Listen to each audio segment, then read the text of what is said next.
Hello students, welcome to my YouTube channel tutorial classes by Garima Singh. आज हम लोग MCA first sem की math discrete mathematics पढ़ रहे हैं और इसमें आज हम लोग पढ़ेंगे मॉड्यूलर लैटिस। तो मॉड्यूलर लैटिस क्या होती है? A lattice is said to be modular if. Modular lattice किसे बोलते हैं? अगर लैटिस में ये कंडीशन फुलफिल होगी, कौन सी? A lattice is said to be, lattice को हम किससे डिनोट करते थे? L is less than equal to या फिर P comma less than equal to। अगर कोई लैटिस है is said to be modular if उसमें अगर ये कंडीशन हो A join ब्रैकेट में B meet C is equal to A join B meet C। ठीक है, meet C whenever A is less than equal to C, मतलब जो हम C एलिमेंट लेंगे, A एलिमेंट जो होगा वो C एलिमेंट से छोटा होगा, स्मॉल होगा। फॉर और A B C belongs to L। तो जो ये वाली कंडीशन है हमारी, उसको सेटिस्फाई करने चाहिए वो तीन एलिमेंट A B C की वैल्यू। तो हमने एक एग्जाम्पल ले लिया, ध्यान से देखिएगा। एक एग्जाम्पल हमने ले लिया, ये एक ऐसे डायग्राम है 1 2 3 5 30। 1 डिवाइड करता है 2 3 5 को और 2 3 5 डिवाइड करते हैं 30 को। ठीक है, अब देखिए A B C की वैल्यू हमने ले लिया 1 2 और 5, ये तीन एलिमेंट ले लिए और इसको लिखा कि ये लैटिस को बिलोंग करते हैं। तो A की वैल्यू है 1, B की है 2 और C की है 5। अब हमने ये उतार लिया, जो ऊपर कंडीशन दी हुई थी मॉड्यूलर लैटिस होने की कंडीशन की वैल्यू है, तो ये कंडीशन लिख ली। इसके बाद A की जगह B की जगह और C की जगह वैल्यू पुट कर दी। अब 2 मीट 5, 2 और 5 का मीट कहाँ पे हो रहा है? 1 पे। ज्वाइन कहाँ पे हो रहा है? 30 पे। लेकिन मीट की बात की गई है तो 1 लिख दिया। 1 ज्वाइन 1, 1 ज्वाइन 1 हो या 1 मीट 1 हो, दोनों आइडेम्पोटेंट लॉ से 1 ही होगा। ठीक है, तो यहाँ 1 लिख दिया। अब यहाँ पे देखिए 1 और 2 का ज्वाइन, 1 और 2 का, अगर एक ही एच के दो पॉइंट्स हैं, जैसे ये सेम एच है, ये 2 और 5 तो डिफरेंट थे, लेकिन 2 और 1 क्या है? एक ही एच के दो नोड्स हैं। पॉइंट्स को क्या बोलते हैं? नोड्स।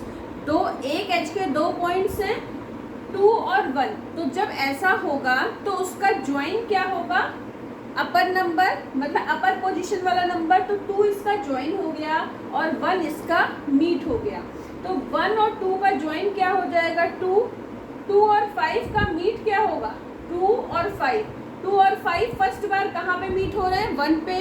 तो मीट हो गया 1। तो 1 इज इक्वल टू 1 आ गया, दिस इक्वल टू दिस होना चाहिए, तो 1 इज इक्वल टू 1 आ गया। तो मतलब ये वाले जो तीन नंबर्स हैं वो बिलोंग कर रहे हैं किसको? लैटिस को। तो ये क्या होगा? मॉड्यूलर लैटिस का ये पेयर होगा। लेकिन मॉड्यूलर लैटिस में एक बात ये बोली गई है कि जितने भी अब जैसे हमने 1 2 5 का ले लिया, ठीक है। अब अगर हम ये ले लें कोई भी तीन एलिमेंट, इस डायग्राम के कोई भी तीन एलिमेंट ले लें, वो सारे एलिमेंट्स जो हैं तीन तीन के ग्रुप वाले, वो इस कंडीशन को सेटिस्फाई करेंगे। और अगर इस कंडीशन को सेटिस्फाई कर रहे हैं, इसका मतलब कि ये मॉड्यूलर लैटिस है। हम कोई दूसरे तीन ले लेते हैं, तो कौन से ले लें? अब नेक्स्ट 3 ले लेते हैं हम। 1 5 3, 1 5 3 बिलोंग्स टू L। तो A की वैल्यू हो गई 1, B की हो गई 5 और C की हो गई 3। ठीक है, अब देखिए फिर हम वैल्यू पुट कर देते हैं। पहले फॉर्मूला लिख लें, फिर वैल्यू पुट कर दें। वैल्यू रखिए 1 ज्वाइन, B क्या है? 5, C क्या है? 3, फिर 1 ज्वाइन 5 मीट 3। अब देखिए 5 और 3 का मीट, 5 और 3 का मीट कहाँ पे हो रहा है? 1 पे। तो ये हो जाएगा 1 ज्वाइन 1 क्या हो जाएगा? 1। अब यहाँ देखिए 1 ज्वाइन 5, 1 ज्वाइन 5। अब 1 और 5 भी एक ही एच के दो एलिमेंट्स है तो सेम फॉर्मूला लगेगा। ज्वाइन है तो अपर एलिमेंट हो जाएगा 5, फिर मीट 3। अब 5 का मीट 3 के साथ है तो 5 और 3 कहाँ पे मीट हो रहे हैं? 1 पे, तो 1 आ जाएगा। तो 1 इज इक्वल टू 1 आ गया। अब कोई और एग्जाम्पल ले लेते हैं, कोई और तीसरे एलिमेंट ले लेते हैं। तो हम ले लेते हैं 5, 3 और 30। 5, 3, 30 बिलोंग्स टू L। तो A की वैल्यू हो गई 5, B की वैल्यू हो गई 3 और C की वैल्यू हो गई 30। ठीक है, तो अब करके देखिए। A लिख लेते हैं फॉर्मूला,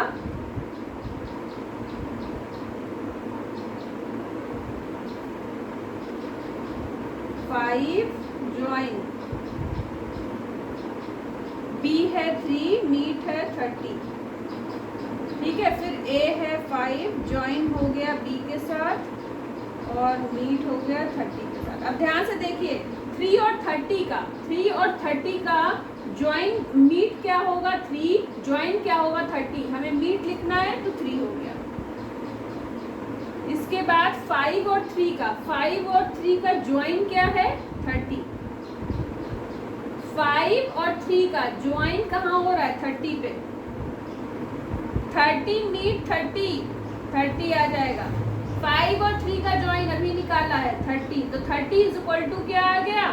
30। तो मतलब ये कंडीशन को सेटिस्फाई कर रहा है। इसका मतलब ये है कि हम इस ऐसे डायग्राम में कोई भी 3 एलिमेंट को लेके इस वाली कंडीशन को लगाएंगे तो वो सेटिस्फाई हो रही है, इसलिए ये मॉड्यूलर लैटिस है।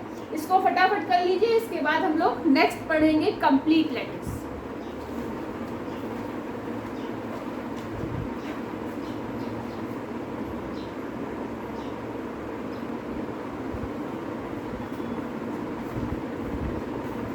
अब देखिए कंप्लीट लैटिस किसे बोलते हैं? अ lattice P is called complete if each of its non empty subsets.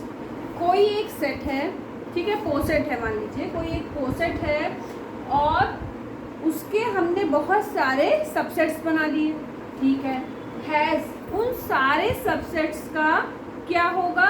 होना चाहिए, सभी सबसेट में होना चाहिए least upper bound and greatest lower bound. अगर ये कंडीशन फुलफिल होगी, सेटिस्फाई होगी, तो वो कंप्लीट लैटिस होगा, वरना नहीं होगा। फॉर एग्जाम्पल, अच्छा एक चीज और, infinite set is not complete lattice, only finite set is complete lattice. ठीक है, अब ये एक ऐसे डायग्राम है, ये फर्स्ट नंबर का डायग्राम है, ये सेकंड नंबर का, ये थर्ड नंबर का और ये फोर्थ नंबर का। तो फर्स्ट नंबर वाले डायग्राम में देखिए, एक अगर हमने सबसेट ले लिया A, B, तो A, B में देखिए एक ही H के 2 पॉइंट्स हैं, लोअर पोजीशन पे A है, अपर पोजीशन पे B है। तो जो B है वो क्या होगा? अपर बाउंड होगा और A क्या होगा? लोअर बाउंड होगा।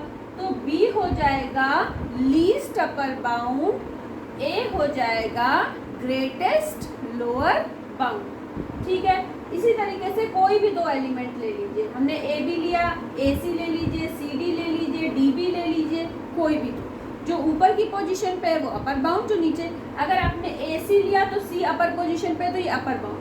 CD लिया तो D अपर पोजीशन पे है, तो क्या होगा? D होगा अपर बाउंड, C होगा लोअर बाउंड। अगर आपने BD लिया है तो BD में क्या होगा? D अपर पोजीशन पे है तो D हो जाएगा अपर बाउंड, B हो जाएगा लोअर बाउंड। ठीक है, अब ये सेकंड नंबर का एग्जांपल देखिए, एक ही लाइन में लिखे हुए A B C D E। अब हमने इसमें से 2 एलिमेंट ले लिए B और C। B और C में अपर बाउंड कौन कौन से हैं? C D E है, C D E। हम B और C के लिए बात कर रहे हैं, सबसेट B और C के लिए। तो C, अब हमें अपर बाउंड चाहिए होता है, पर कैसा अपर बाउंड चाहिए होता है? Least upper bound. तो C D E में लीस्ट कौन सा है? C वाला, तो C हो जाएगा अपर बाउंड।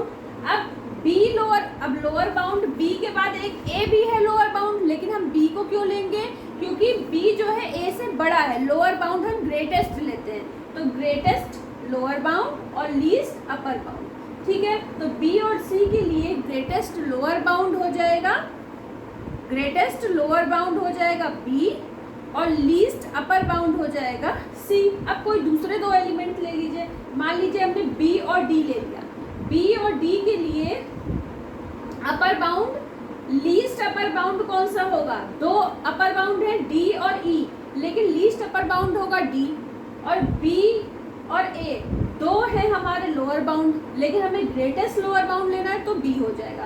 तो बी और डी के लिए ग्रेटेस्ट लोअर बाउंड बी होगा, लीस्ट अपर बाउंड डी होगा। अब अगर हम ए और ई के लिए निकालें तो ए लोअर बाउंड है और ई अपर बाउंड है, इससे ना ऊपर है ना नीचे है, तो ए हो जाएगा ग्रेटेस्ट लोअर बाउंड, ई हो जाएगा लीस्ट अपर बाउंड। ठीक है, तो ये समझ गए आप।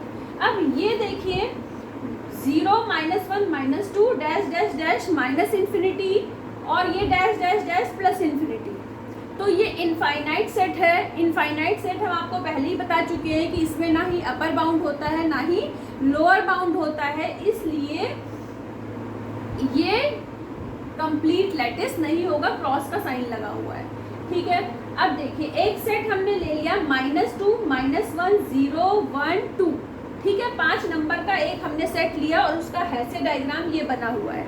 अब ये बना है, कंडीशन हमने ले ली x is greater than equal to -2 less than equal to 2, मतलब हमें किसके बीच देखना है, -2 और 2, ये दो एलिमेंट है -2 और 2, तो -2 और 2 में -2 के नीचे तो कोई बाउंड ही नहीं है, तो -2 हो जाएगा ग्रेटेस्ट लोअर बाउंड और 2 हो जाएगा लीस्ट अपर बाउंड। क्या हो जाएगा, लीस्ट अपर बाउंड, तो greatest lower bound -2, least upper bound 2। अब हमें ये लगता है कि आपको अच्छे से समझ में आ गया होगा। तो आज से आपका ये लैटिस वाला टॉपिक फिनिश हो चुका है यूनिट 2 का, और नेक्स्ट टॉपिक हम लोगों को पढ़ना है बुलियन अलजेब्रा। ठीक है, तो बहुत ही इंटरेस्टिंग टॉपिक है जो इसे हम लोग नेक्स्ट क्लास में पढ़ेंगे। आज के लिए इतना ही। अच्छा, ये सारी चीज़ें आपको डिस्क्रिप्शन बॉक्स में मिल जाएंगी, और MCA first sem discrete mathematics के नाम से प्लेलिस्ट बनी हुई है, तो प्लीज़ उसमें जाके ज़रूर विजिट करिएगा। आज के लिए इतना ही। All the best to all of you. Thank you.